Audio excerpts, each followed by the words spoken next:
ಮೂಲ ಬೋವಿ ಸಮಾಜದವರಿಗೆ ಪರಿಶಿಷ್ಟ ಜಾತಿ ಪ್ರಮಾಣ ಪತ್ರ ಪಡೆಯಲು ಆಗ್ತಾ ಇರುವ ತೊಂದರೆ ಕುರಿತಾಗಿ ಬೆಳಗಾವಿ ಅಧಿವೇಶನದಲ್ಲಿ ಪ್ರಸ್ತಾಪ ಮಾಡಲು ಆಗ್ರಹಿಸಿ ಮನವಿಯನ್ನ ಸಲ್ಲಿಸಲಾಯಿತು. ಬೋವಿ ಸಮಾಜದ ಬಾಂಧವರು ಇಂದು ಮನವಿಯನ್ನ ಸಲ್ಲಿಸಿದರು. ಯಾಕಂದರೆ ಬೋವಿ ಸಮಾಜಕ್ಕೆ ಆಗ್ತಾ ಇರುವ ಅನ್ಯಾಯವನ್ನ ಅಧ್ಯಯನ ನಡೆಸಿದ ಸದನ ಸಮಿತಿ ದಿನಾಂಕ 28/10/2016ರಂದು ಸರ್ಕಾರಕ್ಕೆ ತನ್ನ ವರದಿಯನ್ನು ಸಲ್ಲಿಸಿದ್ದು, ಈ ಒಂದು ಸದನದ ವರದಿಯಂತೆ ಸರ್ಕಾರ ಇದುವರೆಗೂ ಯಾವುದೇ ಕ್ರಮವನ್ನು ಗಂಭೀರವಾಗಿ ಪರಿಗಣಿಸದೇ ಇರೋದ್ರಿಂದ ಮೂಲ ಬೋವಿ ಸಮಾಜದ ವಿದ್ಯಾರ್ಥಿಗಳಿಗೆ ತೊಂದರೆ ಆಗ್ತಾ ಇದೆ ಅನ್ನುವಂಥ ಒಂದು ಆಕ್ರೋಶವನ್ನು ವ್ಯಕ್ತಪಡಿಸಿದ್ರು.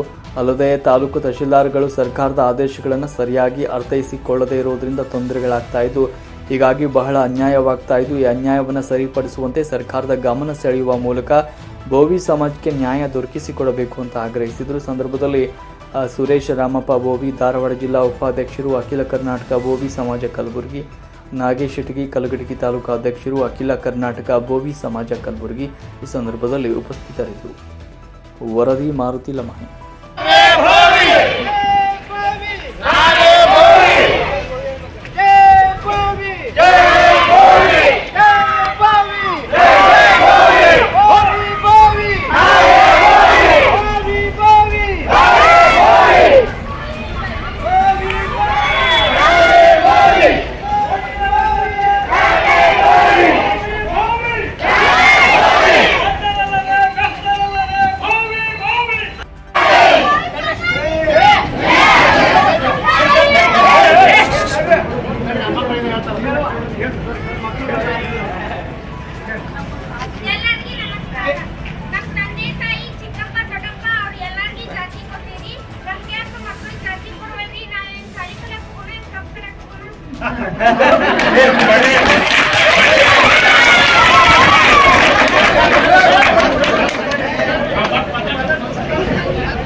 ಕಾರಣ ಏನಂತಂದ್ರೆ ನಮ್ಮ ಮಕ್ಕಳಿಗೆ ವಿದ್ಯಾಭ್ಯಾಸ ಭಾಳ ಅಂದ್ರೆ 7ನೇ ತರಗತಿ ಕಲಿಸುವಷ್ಟು 30 ಕೆಪಾಸಿಟಿ ಶಕ್ತಿ ಇರ್ತಕ್ಕಂಥ ಅಗದಿ ಸಣ್ಣ ಸಮಾಜ ನಮ್ದು.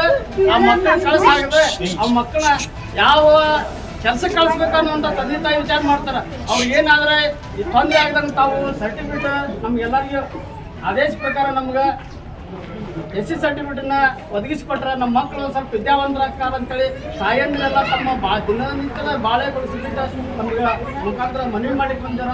ಇದು ತಾವು ಸರ್ಕಾರ ಗಮನಕ್ಕೆ ತಂದು ನಮ್ಮ ಆಗ್ತಕ್ಕಂಥ ಅನ್ಯಾಯವನ್ನು ಸರಿ ಮಾಡಿಸ್ತೀರ ಅಂತ ಹೇಳಿ ನಮ್ಮ ಸ್ಕೂಲ್ ಮಕ್ಕಳು ತಮಗೆ ಈ ಮನವಿಯನ್ನು ಕೊಡ್ತಾ ಇದ್ದಾರೆ.